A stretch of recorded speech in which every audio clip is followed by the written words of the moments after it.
So today what I wanted to do was talk about using trees as a resource to build things during SHTF, in economic collapse, or during normal times for agricultural structures. In our area, there is no building code for agricultural buildings if you have an actual farm with a farm number from the USDA. In our area, you can build whatever you want for livestock or farm use or farm shop use. Now, you have to get a permit and follow electrical code if you're going to electrify it. Otherwise, you can do what you want. Now, what I want to do is talk about taking a look at the timber on your property and how you can use it. We're going to talk about three distinct building methodologies. One is the log cabin style, which you can use round and square logs. And the square logs are usually hand hewn, or you can cut them on a mill or use a chainsaw mill to do it. The other way is to cut dimensional lumber and or large full-length live edge slabs.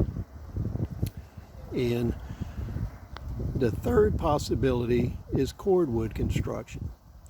And that's where you cut the tree up into firewood size material and you lay those pieces of firewood like you would cinder block or concrete block. And you use a mortar mixture to do that.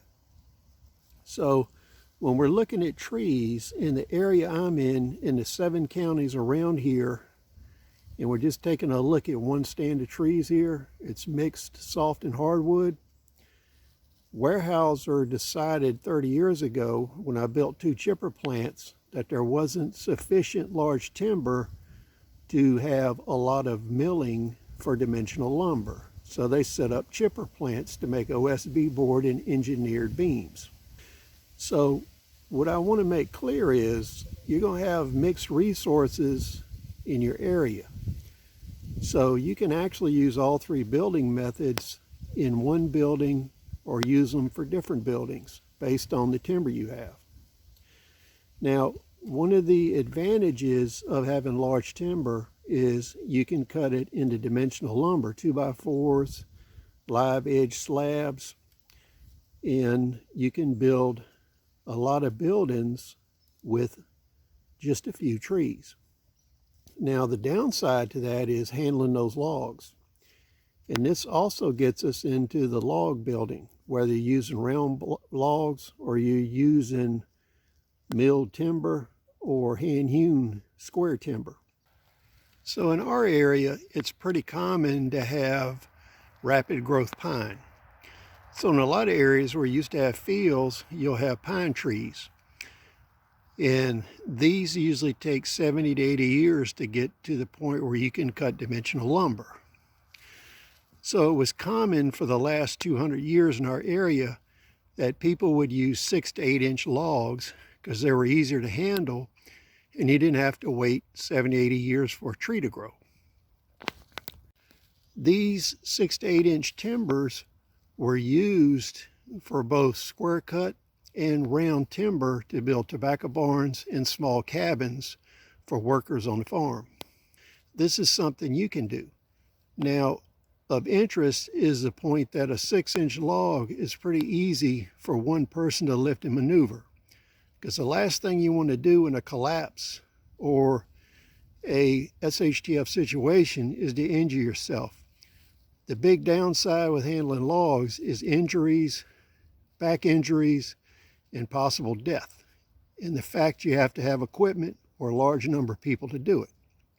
So utilizing 6-inch logs gets you around a lot of the safety and life issues. On the downside, a 6-inch log doesn't give you much insulation value. So that's something you'll have to address in your building techniques. Now, as we get into even smaller size timber, or you may have damaged timber, such as some of these storm damaged trees, where the timber has been bent and stressed. And here you can't use this bent stressed timber for log construction because you need relatively straight logs. It also doesn't cut into dimensional lumber well. Or you can take this material, cut it into 18 or 24-inch pieces, which resemble firewood, and you can bark it or not bark it depending on your climate, and you can lay it like you would a block wall using mortar. This mortar can be made from Portland cement, sand, and lime with sawdust mixed in, or you can use a clay sand mixture to lay this depending on what's available. Down the South Carolina coast, they had another type of mortar. It was called patty.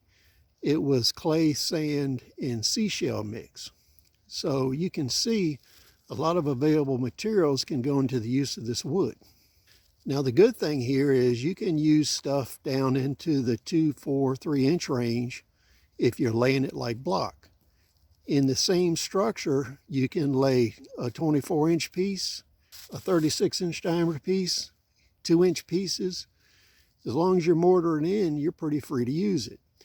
And the big thing is you can use this distressed lumber, because if you cut it in short sections, the bending of the timber won't impact you. So just a few ramblings on how to use some of your timber. Please share your thoughts. See you on the next video.